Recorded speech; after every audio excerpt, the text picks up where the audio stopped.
bom dia. Estamos aqui no Colégio FAP, meu nome é Rafael Fulaneto, estamos fazendo um trabalho da FAP Social com o professor Gilson e viemos aqui apresentar um pouco aqui a professora Patrícia de Geografia e vamos discutir um pouco aqui. Oi, Rafa. Gente, maior prazer estar aqui para conversar sobre os direitos humanos. Estou à disposição de vocês. Maravilha. Patrícia, você acha que o artigo 25 do Direitos Humanos ele é essencial e fundamental para entendermos a vida das pessoas na cidade urbana atualmente? Rafa, muito legal essa pergunta.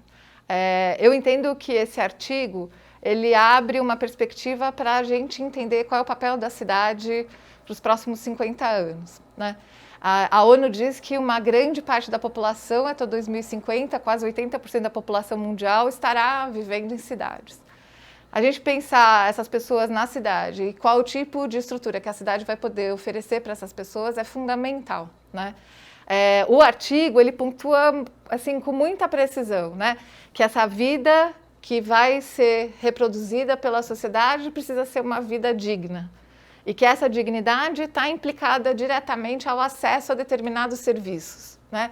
Então, você ter o serviço de água, o serviço de esgoto, o serviço da coleta de lixo, você conseguir desenvolver equipamentos que as pessoas possam acessar esses equipamentos para reproduzirem o seu dia de trabalho, o seu lazer, o crescimento da sua família, isso tudo é fundamental.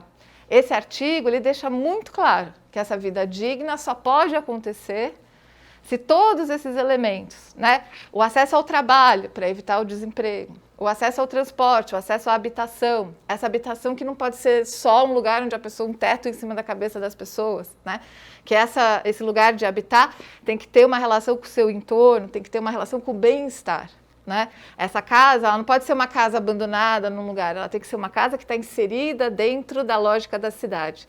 Então eu tenho que ter como me transportar, eu tenho que ter como acessar um equipamento cultural, eu tenho que ter como chegar num hospital, num posto de saúde. Então essa ideia de que a vida tem que ser vivida com dignidade é exatamente o foco desse artigo 25. Então a ONU está sim tentando imaginar que há uma garantia de que se a gente pensar nesse artigo, a gente vai construir eixos para que essa cidade que acolhe as pessoas possa ser construída.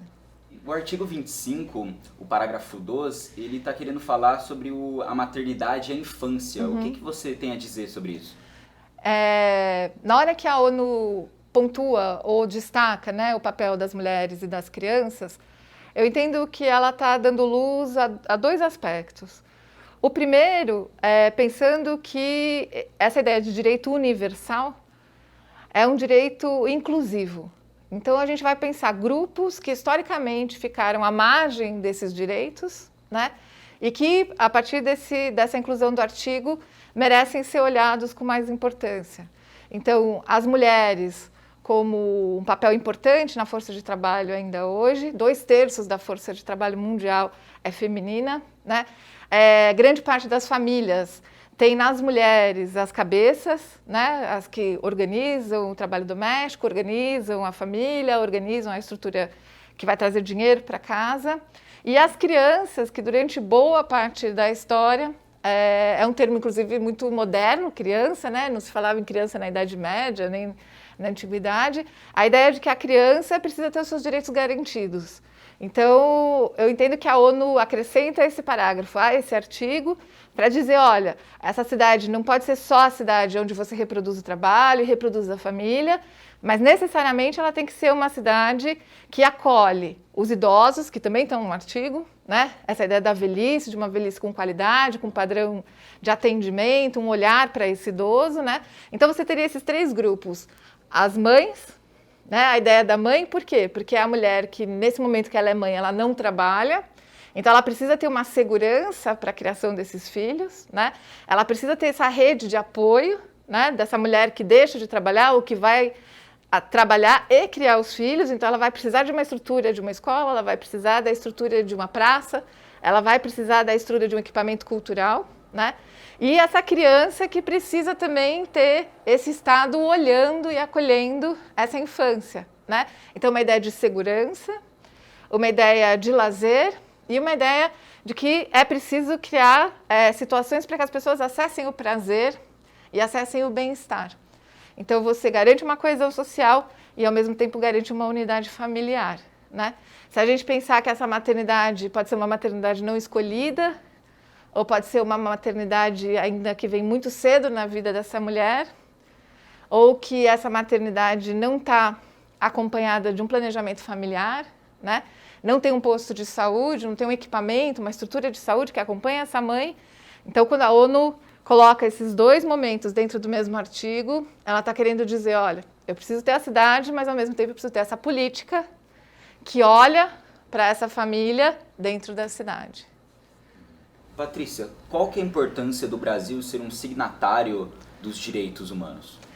A ideia dos países serem signatários desses acordos internacionais é uma ideia de você garantir um compromisso para que haja um padrão comum a todos esses aspectos, né? Historicamente, a gente foi definindo quais eram os valores que trariam para a condição humana essa ideia de humanidade. A humanidade é uma construção social e os países precisam, então, se dispor a adotar esses valores e reproduzirem esses valores. Na hora que a ONU organiza isso numa Carta de Direitos, ela, de alguma forma, está instrumentalizando alguns equipamentos para medir se os países estão criando as suas políticas nacionais de maneira a atender e contemplar esses valores que foram escolhidos como valores universais. Então, quando o Brasil se torna signatário, ele de algum jeito está assumindo que não vai deixar que as pessoas fiquem sem moradia, sem acesso à cultura, que essas mães não estejam abandonadas, que as crianças não tenham que enfrentar todas essas vicissitudes da vida e que as políticas nacionais, então, vão acompanhar essas macro-orientações que a Carta de Direitos está estipulando. Perfeito, Patrícia. Então, muito obrigado por ter vindo aqui. Foi maravilhosa aqui a conversa. E até mais aí, povo aí da FAP Social. Eu que agradeço, Rafael. Espero que vocês tenham gostado um pouco da nossa conversa. Tchau, gente. Tchau, tchau.